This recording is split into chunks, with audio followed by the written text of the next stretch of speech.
again, YouTube. Back with another one. This is a video from Paul Thorpe. Go give him a subscribe. The link for this video will be in the description. This video is called the most difficult video I've ever made.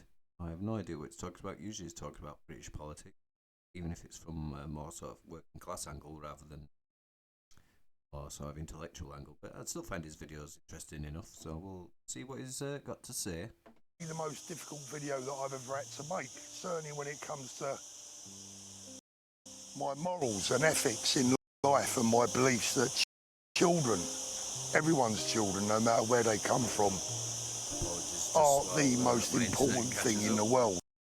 I think anyone that's been watching my channel for long enough will know that I love kids, all kids. I mean, they're so precious, right? What's more precious than our children? So when the news breaks that the United Kingdom is potentially going to be taking in hundreds of children from Gaza to take care of them and to make sure that they're well, to make sure that their lives are not in danger, to make sure that they're not suffering any pain, my initial reaction is one of, I mean, some people won't like this, but my initial reaction is, look, I will help anyone's children.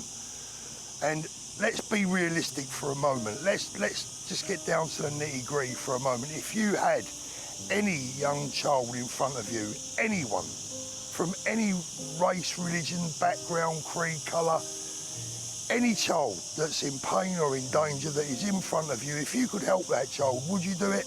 Of course you bloody would. And if you wouldn't, then Just to answer his question, yes, of course. You're a monster.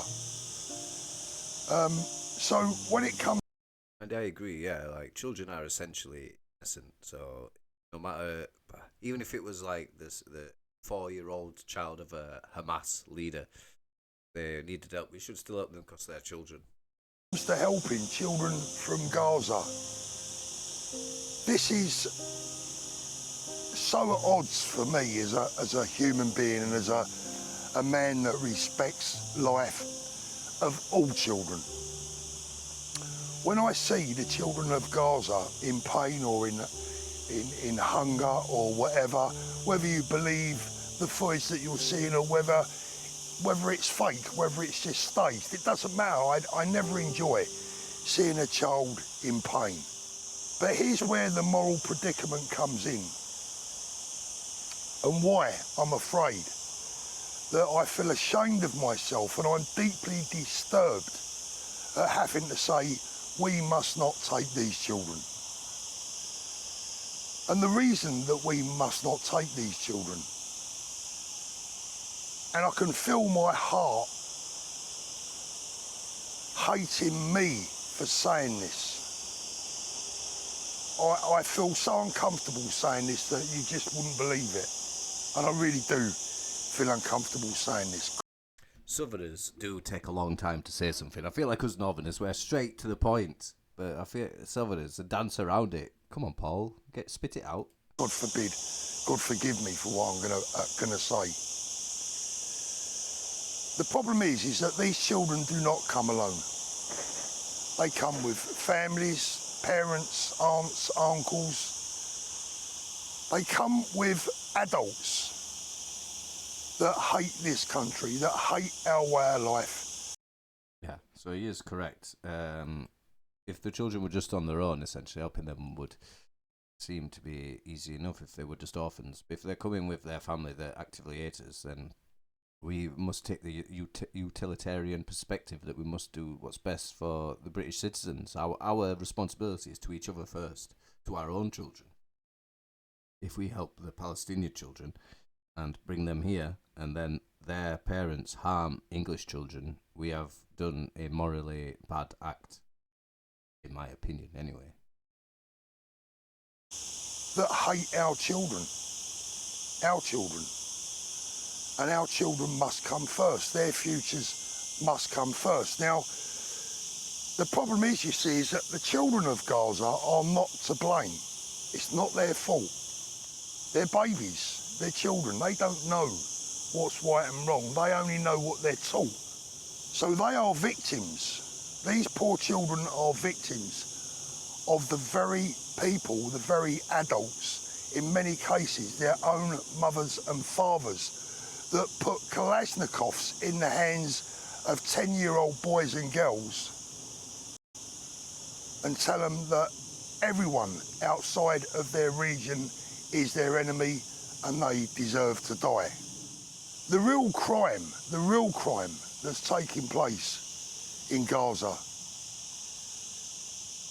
is the rule of Hamas, the rule of the belief that... Yeah, it's Hamas are definitely the ones in charge. I saw a comment the other day in one of my videos, I think, where somebody had said that it's been disproven that Hamas is stealing the aid. Like, I've seen videos of it at Klondike. Like, these like pro Hamas people, they're like Palestine Action types, so deluded. Like, just because you don't want to see the evidence does not mean the evidence does not exist. Hamas do steal the aid and turn it into weapons, or steal it just for themselves to eat. Hence why all the Hamas leaders are fat, and the children and the women are all skinny. Anyway.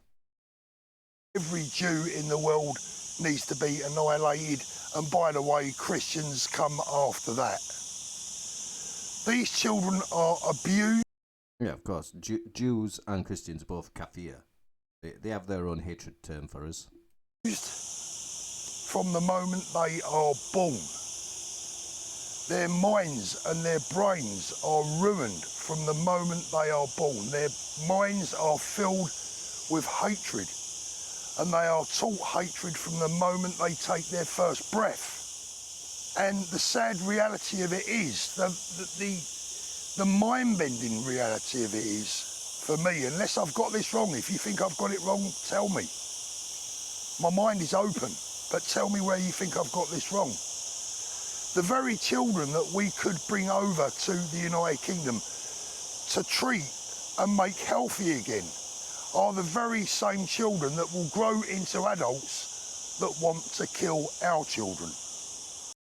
Yeah, I mean, he's correct. I mean, it depends if this child has been radicalized or not, raised in that sort of that culture, in which case I would probably guess that the majority of the children from Gaza have been raised in a society which sees us as the enemy, and that we have things that they can take from us to make their lives better.